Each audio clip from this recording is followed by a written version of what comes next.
Em dîsa tekrar dikin, em dibêjin ki ji bo dan spiyê xwe ku vê tiştê anêka dana qenandin, em dibê mala we tevî hev ava, Xwedê pêxember ve tevî hev razî be û Xweda hepsa me we tevî hev ji şerrê nezan û cahil bike înşallah.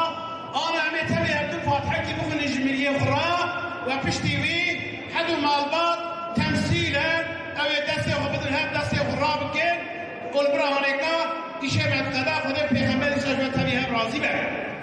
Ji rêya Hazreti Muhammed aleyhissalatu vesselam re, ji rêya mal û hodirê wî re, ji rêya kesrê bawermend re, ji rêya miliyê cemaeta hazir re, ji rêya me dê û bavê me miliyê me re Fatiha.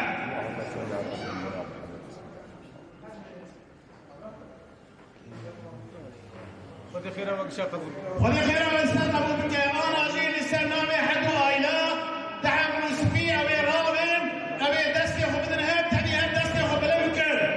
Ya Muhammed Mustafa, Allahümme salli ala Muhammed, Allahümme salli ala Muhammed, Allahümme salli ala Mustafa, Allahümme salli ala Mustafa, Nebiyyur Risale vel Bahru Safa, Allahümme salli ala Muhammed, Nebiyyur Risale Şefi'ül Ümmet. Hadi Peygamber ve Tebiye razı be. Hayır başına sevdiği be.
هذه نعم